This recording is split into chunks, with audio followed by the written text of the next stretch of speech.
Hello, and thank you for joining me today. My name is Tasha Peterson, and I will be presenting on parenting styles and their impact on child and adolescent development.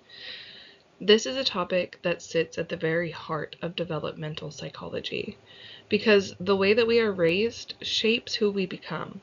So over the next several minutes, we'll explore the four major parenting frameworks identified in the research, literature, and examine the developmental outcomes associated with each, and also engage in a short interactive activity to test your knowledge. So let's dive in. Before we dive into each style, it's important to establish what is meant by parenting style. So this framework was pioneered by developmental psychologist Diana Boumrind in 1966, who conducted extensive observational research with families at UC Berkeley. She originally identified three distinct parenting styles based on how parents balanced warmth and control. Later in 1983, Eleanor Maccabee and John Martian expanded Boumrind's typology into a 2x2 matrix by introducing a fourth style, uninvolved parenting. All four styles are defined by two core dimensions: responsiveness, which refers to how emotionally warm, nurturing, and attuned a parent is to their child's needs, and demandingness, which refers to the degree of behavioral expectations, rules, and monitoring a parent enforces. These two dimensions form the foundation of everything we'll discuss today. So this slide here gives a visual map of how the four parenting styles relate to one another. So you can think of this as a coordinate system. So on the vertical axis, we have warmth ranging from low at the bottom to high at the top. On the horizontal, we have control. So we have authoritative parenting sitting at the top right quadrant, meaning that it is high in both warmth and control. Permissive parenting is top left, meaning it is high warmth but low control. Authoritarian parenting is bottom right, low warmth but high control. And uninvolved parenting sits in the bottom left, meaning it is low on both dimensions. So take a moment to look at this matrix a little bit deeper before we go further into each type.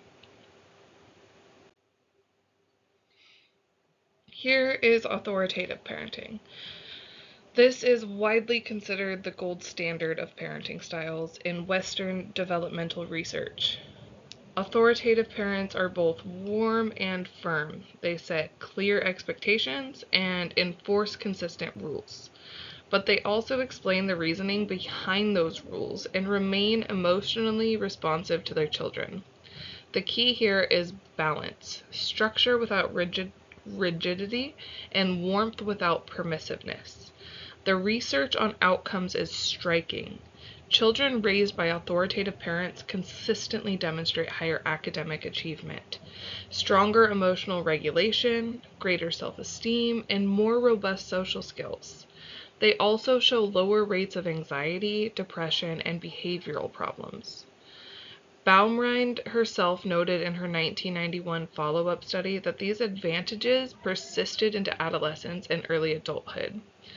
It's worth noting that while authoritative parenting is consistently effective across many contexts, cultural factors can shape how this style is expressed and received. Authoritarian parenting is perhaps the most recognizable style in popular culture. So it's the my house, my rules approach. These parents prioritize obedience and discipline above all else. Rules are strict and non-negotiable, and explanations are rarely given. If a child asks why, they might hear, "because I said so." While an authoritarian parents do care deeply about their children, the low level of emotional warmth and two-way communication can create significant challenges. Research by Boumrind, 1966, and later supported by Coupens and Kuhlman's 2018 consistently shows that children raised in authoritarian households tend to have lower self-esteem, higher rates of anxiety and depression, and reduced intrinsic motivation. They may comply outwardly, but struggle with independent decision-making because they've never been given the opportunity to practice reasoning through choices. So that being said, in some cultural contexts and high-risk environments, elements of authoritarian parenting, such as strict monitoring, can serve as protective functions.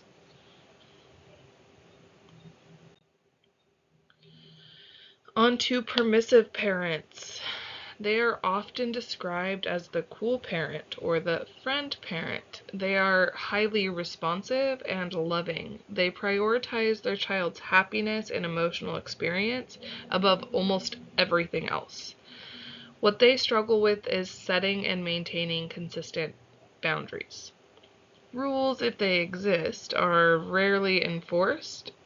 On the surface, the children in permissive households often appear happy and socially confident, and in many ways they are. The parent-child bond is often strong, however, research points to some important challenges. So children that are raised permissively tend to struggle more with self-regulation, academic persistence, and respecting authority figures outside the home. They may have difficulty tolerating frustration or delaying gratification because those experiences were rarely required of them at home. That's from Coupens and Coleman's 2018 paper found that permissive parenting was associated with moderate to low academic achievement and higher rates of impulsive behavior in older children and adolescents.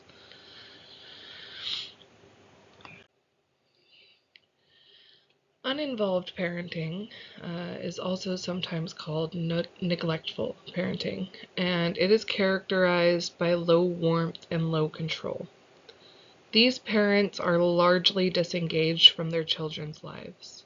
This is important to distinguish from parents who are simply busy or stressed. Uninvolved parenting represents a consistent pattern of emotional unavailability and low behavioral monitoring. The developmental consequences unfold progressively. In early childhood, children miss the critical foundation of secure attachment. In middle childhood, this often manifests as academic disengagement and low self-worth. By adolescence, research consistently links uninvolved parenting to elevated risks of delinquency, substance use, and mental health struggles. Steinberg in 2001 noted that all four styles, uninvolved parenting is most reliably associated with negative outcomes across every developmental domain. It is also worth recognizing that uninvolved parenting often co-occurs with significant family stressors, such as poverty, mental illness, or substance abuse, which means intervention approaches must be holistic and trauma-informed. So now that we've looked at each style individually, I want to go ahead and take a step back, and I want to compare them side by side across all four key developmental domains: academic achievement, emotional regulation, self-esteem, and social competence.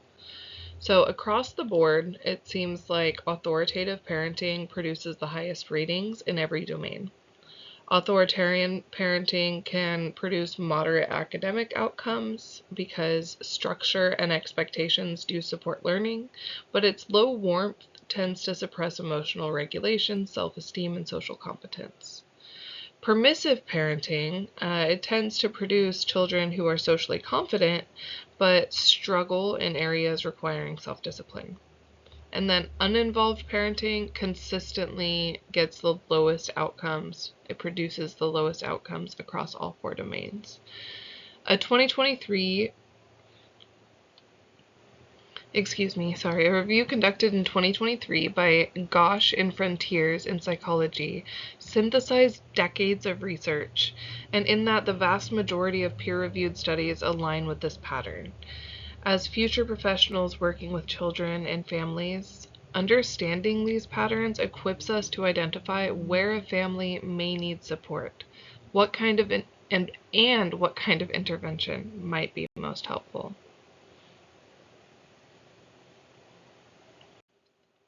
Now it's time to put your knowledge to the test. This slide features 3 short real-world scenarios. And for each one, I would like you to just think about the parenting styles and which one is being demonstrated, and select your answer. There's no pressure, it's just a fun way to check your understanding before we wrap up.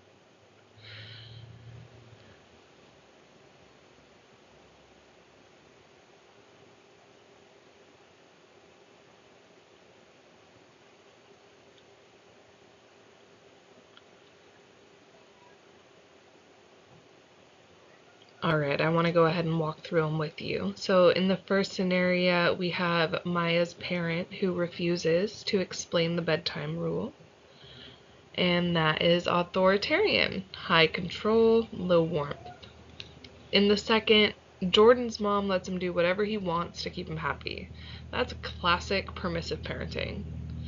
And in the third, Leah and her dad have a two-way conversation and come to a compromise, and that is authoritative parenting.